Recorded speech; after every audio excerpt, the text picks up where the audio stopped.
আসসালামু আলাইকুম দর্শক, কৃষি আল আমিন টিভিতে আপনাদেরকে স্বাগতম। ধন্যবাদ বন্ধুরা নতুন একটি ভিডিওতে।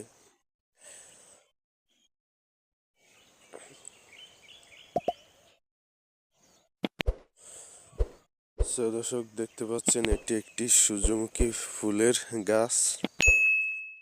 তো সূর্যমুখী সাধারণত শীতকালেই চাষ করা হয়।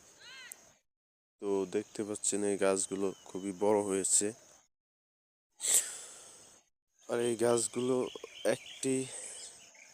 গাছগুলো সারিতে বুনতে হয়। তো একটি সারির নির্দিষ্ট দূরত্বে আমরা দুটি করে বীজ দিয়েছি, যাতে যদি দেখা যায় যে একটি বীজ দিলে সেটা চারা নাও হতে পারে, সেজন্য আমরা দুটি বীজ দিয়েছি। তো এখন যেহেতু চারা হয়েছে, বীজ দুইটিরই চারা হয়েছে, সেজন্য আমরা একটি চারা রেখে আর বাকি একটি চারা তুলে ফেলতেছি। তো দেখতে পাচ্ছেন আমি কোনো মায়া করিনি, চারাগুলো উঠিয়ে ফেলতেছি। তো এইভাবে করে একটি থেকে একটি রেখে আর বাকি একটি চারা উঠিয়ে ফেলতে হবে। তা না হলে কিন্তু আপনার গাছ দুটি হলে আপনার ফুলটা সুন্দর হবে না, বীজের পরিমাণ খুবই কম হবে। সো সেজন্যই আমরা মায়া করা যাবে না গাছগুলো উঠিয়ে ফেলার কারণে। তো এই দেখতে পাচ্ছেন একটি চারা রেখে বাকি একটি চারা উঠিয়ে ফেলতে হবে, তুলে ফেলতে হবে।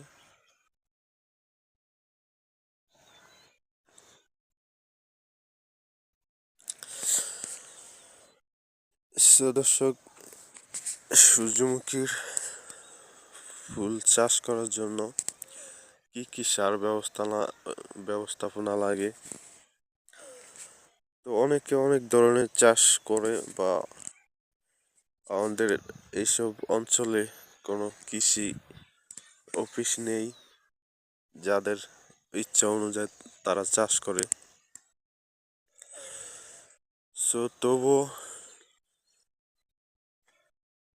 8 শতাংশ জমির জন্য 10 KG TSP, 2 KG urea, 5 KG gypsum, তারপর আপনার ম্যাগনেসিয়াম 1 কেজি, তারপর ম্যাক্সার 1 কেজি, তারপর ফুরাডন 1 কেজি। এসব মিলিয়ে আপনারা জমি শেষ চাষের সময় দিয়ে দিতে হবে। তারপর আপনার শেষ চাষ দেওয়ার পর কিছু আগাছা পরিষ্কার করে তারপর আপনারা সারিতে বীজগুলো রোপণ করতে পারেন। তো আমিও সেভাবেই রোপণ করেছিলাম। আমার গাছগুলো কত সুন্দর দেখুন। তো এই গাছগুলো রোপণ করতে হয় কার্তিক মাস থেকে অগ্রহায়ণ মাস পর্যন্ত। তো আমার এই গাছগুলো রোপণ করতে একটু দেরি হয়েছে। প্রায় আমি পৌষ মাসের মধ্যেই রোপণ করেছি, মধ্য পৌষ মাস রোপণ করেছি। তো আপনারা যারা রোপণ করবেন তারা অগ্রহায়ণের শুরুতে রোপণ করবেন।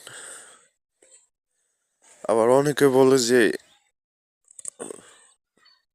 শীতের শুরুতে রোপণ করলে নাকি গাছ বড় হয়। তো ফুল জাতীয় জিনিস আপনার যত শীতের মধ্যে রোপণ করা যায় ততই ভালো।